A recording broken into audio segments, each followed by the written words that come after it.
love me again. What is that trying to show little kids? Like, oh, my boyfriend hits me. Okay, what's gonna happen? In that video, I hear what you're saying. Not all guys are abusive. But sometimes guys are. It depends, I guess, the person. But not all guys are abusive. Right, we definitely hear that. Not all guys are abusive. Yeah, and I know.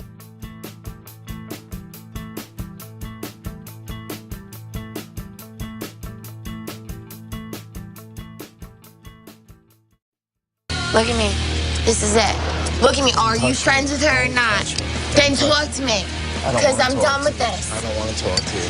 Are you friends? Look at me. Are you friends with her or not? Stop. Look at me. Stop. Talk to me. I don't want to talk anymore. Sam is about to whoop ass. I'm going home. Are you friends with her? I don't want to talk. Are you friends with her or not? I don't want to talk to you. Why is she hating on me being friends with him? This is my last time trying. Are you friends with her?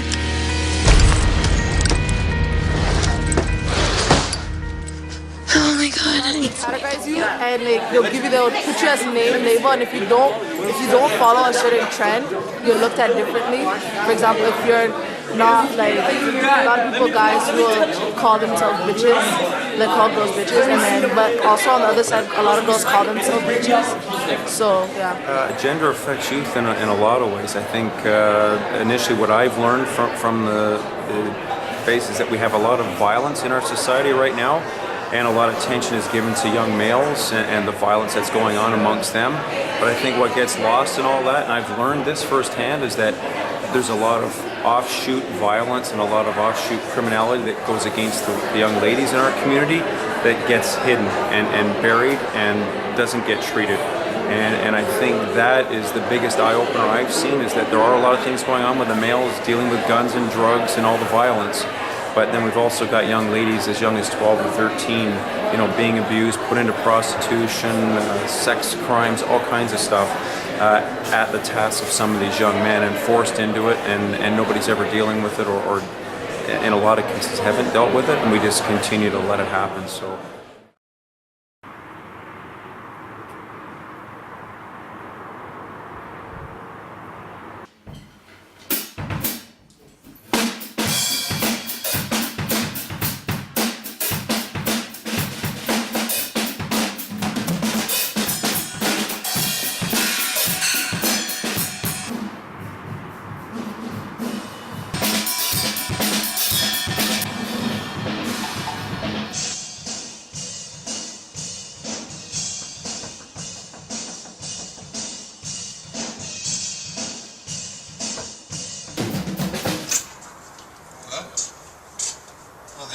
Neighbors and residents across the wall are complaining about the drumming noise. No, but you know, you're living in a community here. You can't be doing this, you know, in the middle of a complex. It's such a noise. It's really, you can hear every single beat. No, I'm sorry,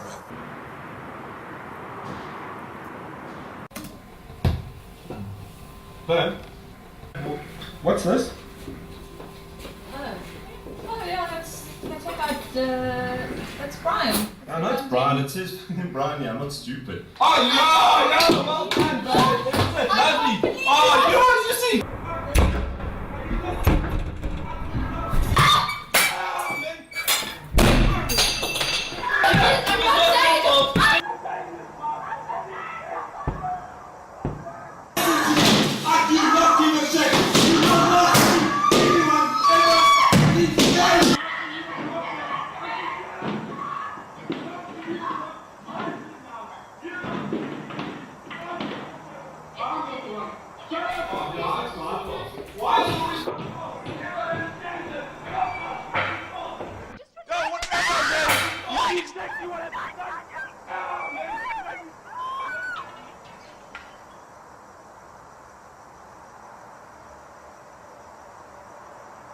But when he's playing like just a video or something, just sounds of like someone getting abused, no one came. And that's really interesting to know that no one would take the effort to come to the house, try to stop it. They would actually allow it to happen.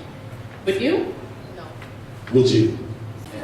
I guess you can say like people feel as if like, oh, they'll be called a snitch, and then like people will come on you and start like, why did you have to say it? Was it any of your business? And then you feel pressured, and then like a whole big thing stuff happens. Basically, trying to avoid all that. You're trying to avoid all that. You're just trying to avoid the situation until you ignore it, right?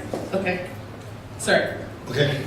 And basically, everybody says one person makes a difference. What if that one person is dying? Doesn't everybody have a chance to live? Wouldn't you want to help the situation?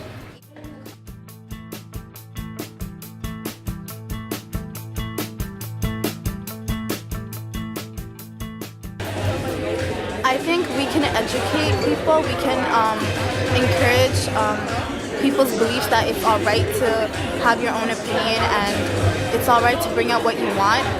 As long as you're being you, it's all right to be you.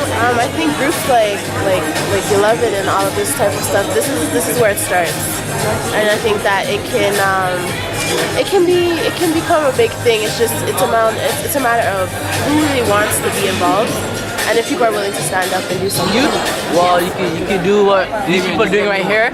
Go around schools to schools, influencing young people, show them the right way, and make sure they don't go on the wrong path. I think youth should come together actually and talk about it, because talking about situations actually resolves situations. And the more you talk about it, is the more you're gonna find different solutions to overcome this issue. Youth can they can get the word out and speak to people about it.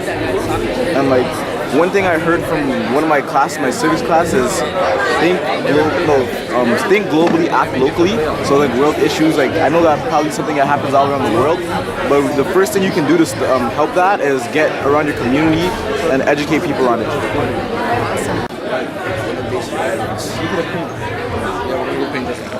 All I know is that I think it's wrong, and that people should do more stuff about it. Like they should take more responsibility and try to do the right stuff and stop. Like they should try and not make it keep on going on in the future.